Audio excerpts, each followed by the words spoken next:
Configuration management is important for mobile app development. That's the thing for this week. Hello, you're watching the development vlog for Shokken, a restaurant waitlist management tool that is currently available on Google Play Store and soon to be made available on iOS App Store. This is Bill from Shokken, and this is week 69 of development. The current status continues to be that the Android app is ready and available for download. It's ready to use. However, the iOS app, I'm still in the process of getting it approved by the iOS App Store. Their approval process is quite a bit more stringent than Google Play Store. They have already sent me 2 different rejections, and the second rejection, which is the one that I'm currently working on, contains far more sort of serious issues. They enumerated 6 issues that I need to address, and I have addressed all of them. However, I have not yet sent them my next submission, and that is the reason for this week's update. Configuration management for mobile app development. It's literally feature flags in your mobile apps that you decide to turn on and off remotely from your server. The way it works is that when your app first launches, it first pings your backend server and asks, "Hey, is feature A ready? Is feature B ready? Is feature C ready?" And then the server will respond, "Feature A, B are ready. Features A, B are ready, and feature C is not ready." And then the app would then know to turn those feature flags on and off locally, such that some of the features that are on the mobile, so that you could control whether or not you want to show the feature locally on the mobile device. This is something that you didn't think you would need until you actually need it. And the very situation I'm running into now is one of the many reasons why you would want configuration management in the app. To be clear, currently my app does not have configuration management. In other words, any binaries that I ship from the app, keep in mind that when you're shipping an app, you're shipping both the front end, which are the binaries that get distributed on Google Play Store and iOS App Store, and then you have your backend, which in my case is Supabase, and that can be deployed immediately. It doesn't have to be approved by the respective authorities, if you will. As soon as you make the code changes, if they pass your stringent tests as well as your regression control and release cycles and whatnot, they can be immediately deployed in the backend. So all the backend features can be made live very quickly and within a short notice. However, apps, the binaries that you ship cannot be, because the whole approval process takes a lot of time. And even after your app is approved the first time, every single time you submit a new update of the app, it needs to be approved again. Now, granted, those approvals, as far as I understand, would be a lot shorter, but then again, it still requires approval. It's not instant, it's not immediate. It's not like something that you can build the app right now and then hit distribute and all your users will get the new updated binary. So this creates a problem, as you can see. The backend can receive updates far more quickly and frequently than your front-end binaries can. So the 2 parts are desynced, right? And this, as you can see, the problem is, what if the backend features are ready and the front-end features are not? Or if the front-end features are ready and backend features are not, right? So currently, what's happening now is that I'm addressing some of the problems that the Apple reviews have sent me. And some of those issues that I'm addressing require that I change the app binaries. I needed to update some things. For instance, one of the features I'm implementing is the ability for users to delete their accounts. So that requires both the front end change and a back end change. The back end, I need to have an RPC, an edge function to actually do the deletion.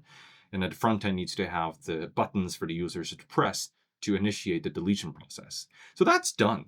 However, at the same time, I'm also building another feature, which is the AI menu recognition feature.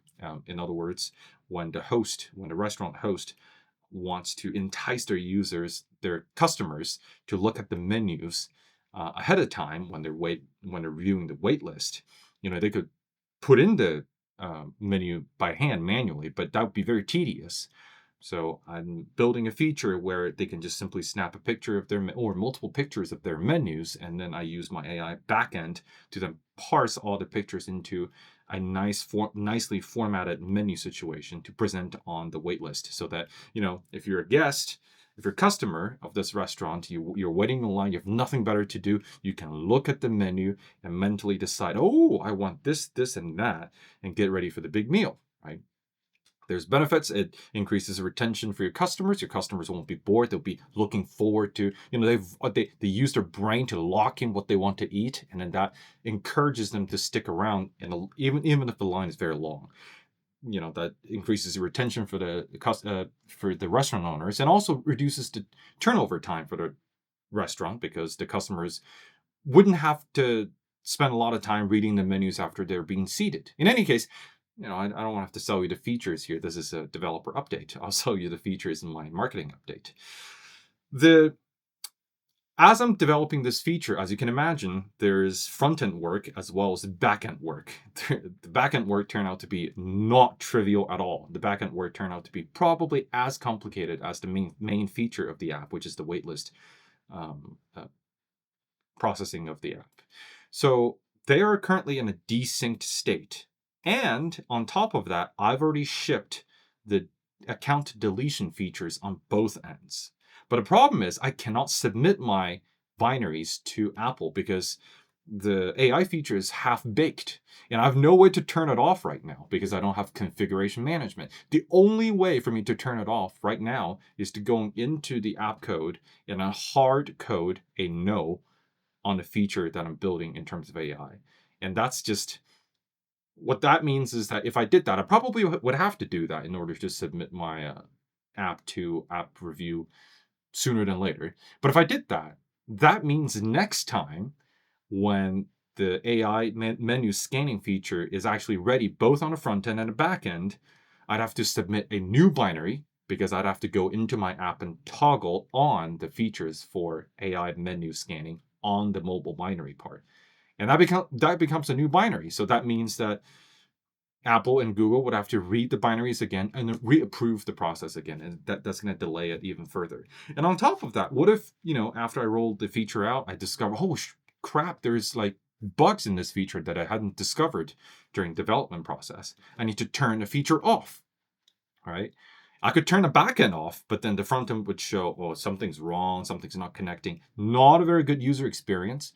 You don't want the users to see things that will be for sure break, right? So if you have configuration management, you simply go into configuration management server, and then you'd be like, okay, this feature, I want it off. And then immediately what would happen is next time when any of the apps launched, it would hit the configuration backend, fetch the new configuration. Oh, this feature is not ready. Let's turn it off. And it would hide from the UI. Very elegant solution. I resisted doing that simply because this is another feature to not only implement, but also to pay for. You could do those feature flags yourself in Supabase, presumably in a table, but there's a lot of niceties that the existing configuration management providers, such as ConfigCat, provide that you just can't easily replicate very quickly in Supabase. So in any case, I think at this point I'd have to look into configuration management. I have to implement that. So my goal is, after I implement the AI menu feature, as well as making sure all the review items are addressed, I'm going to submit the new binaries to Apple for review.